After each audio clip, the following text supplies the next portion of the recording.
الكبسة السعودي من أجمل وأحلى الكبسة اللي هتعمليها في حياتك، حاجة كده في منتهى الجمال.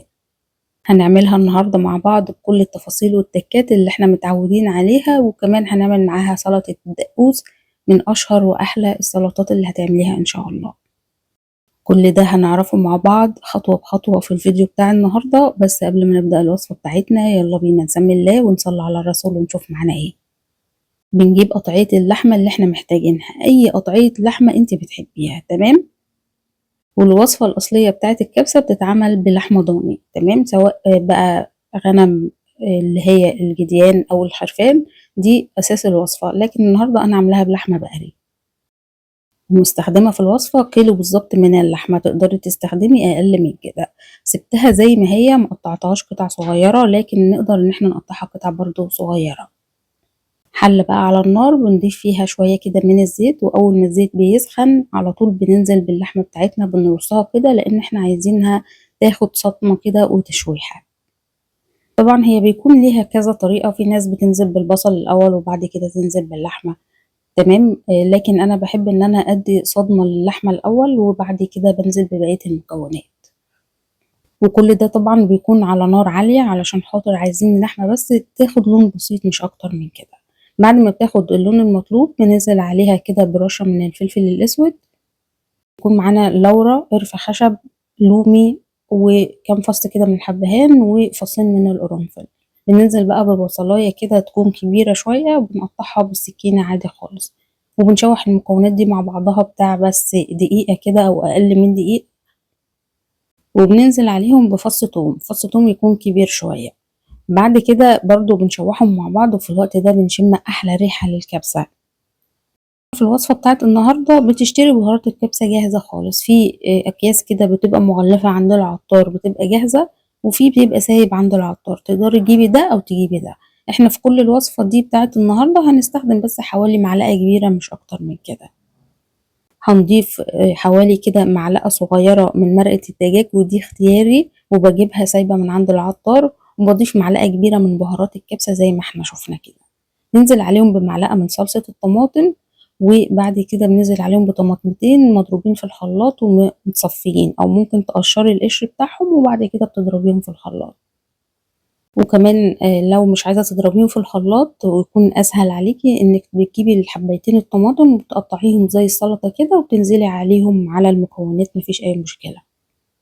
سبتهم يتسبكوا مع بعض كويس قوي كده وياخدوا من طعم بعض، وبعد كده نزلت برشة من السكر صغيرة علشان نعادل الحموضة، لأننا حاطين معلقة من صلصة معجون الطماطم أو صلصة الطماطم. قرن شطة كده، وده بيكون اختياري لكن بيدي طعم حلو، لكن لو مش بتحبي الحاجة سبايسي استغنى عنها.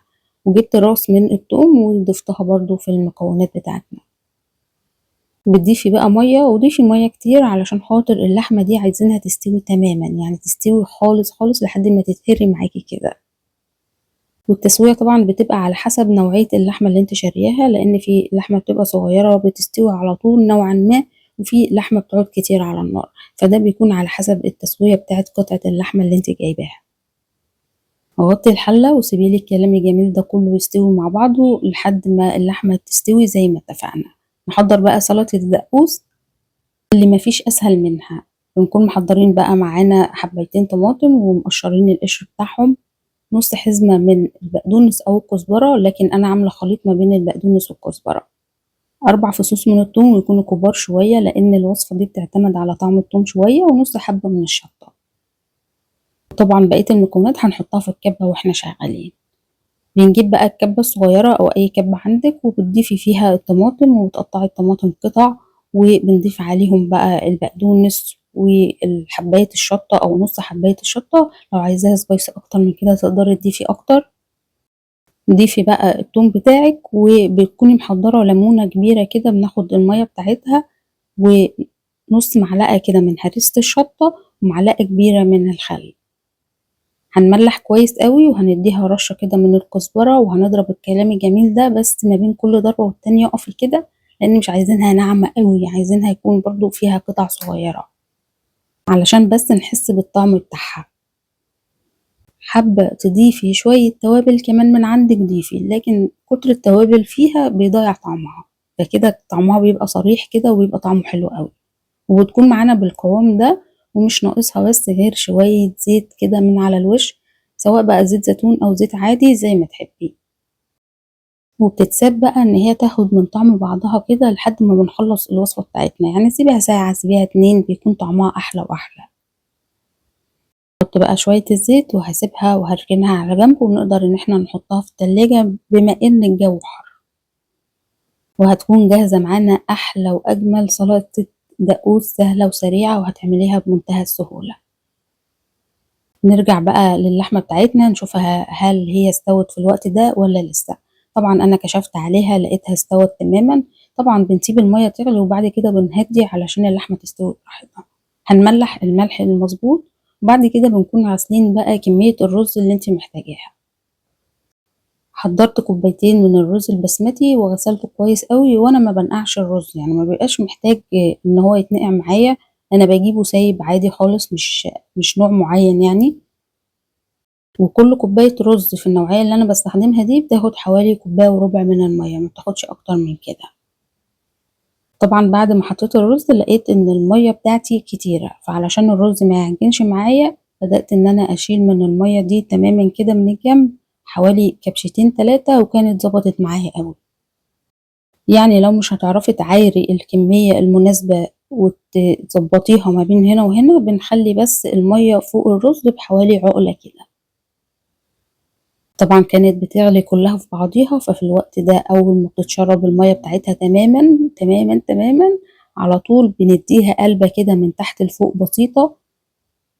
مش قلبة بمعنى قلبة، ان احنا بس بنحرك المكونات بس من مكانها كده، مش اكتر من كده. وبنهدي بقى النار في الوقت ده وبنسيبها تستوي خالص وتاخد سواها المطلوب. وبكده هنكون جهزنا أحلى وأجمل كبسة سعودي في منتهى الجمال وفي منتهى السهولة، وكمان عملنا معاها أحلى سلطة مشهورة في العالم كله. خلاص هنا كشفت الحلة وبدأت إن أنا أشوف الرز وأشوف التسوية بتاعته، حاجة كده ما شاء الله مستوي جدا، وفي نفس الوقت كده الحباية بحبايتها مش معجن معانا ولا أي حاجة. نبدأ بقى نقدم الطبق بتاعنا. وطبعا الكبسة المتعارف عليها إن هي بتتقدم من غير مكسرات، وفي بعض الأحيان بيحطوا لها لوز محمص. تمام، فأنا حبيت بس أحط لها شوية كده من اللوز المحمص وشوية من الزبيب، مش أكتر من كده، وده بيكون للتزيين علشان بس التصوير. بجيب قطعة من الزبدة وبحط فيها شوية من اللوز وشوية من الزبيب، وبعد كده بديهم بس تحميصة خفيفة وبطفي عليهم النار على طول، وبحطهم على وش الرز أو وش الكبسة. أتمنى من كل قلبي إن انتوا تجربوا الوصفة بتاعتي النهاردة، وبألف هنا وشفا مقدما إن شاء الله للي هيجربها، وربنا يحسن ما بين إيديكم يا رب. بس عايزة أقولك هنا لو أول مرة بتشوفيني، لايك وشير واشتراك في القناة علشان يوصلك كل جديد، ومتنسيش اللايك للفيديو. زي ما احنا شفنا كده قد ايه اللحمة بتاعتنا دايبة والرز الحباية بحبايتها. ناخد بقى شوية من السلطة اللي احنا عملناها مع شوية من الرز كده وقطعة من اللحمة، هتوديكي في عالم تاني خالص. لو في أي استفسار سيبيلي تعليق وأنا هرد عليكي على طول. وبكده أكون خلصت الوصفة بتاعتي النهاردة. أشوفكم إن شاء الله في وصفة جديدة على ألف خير، والسلام عليكم ورحمة الله وبركاته.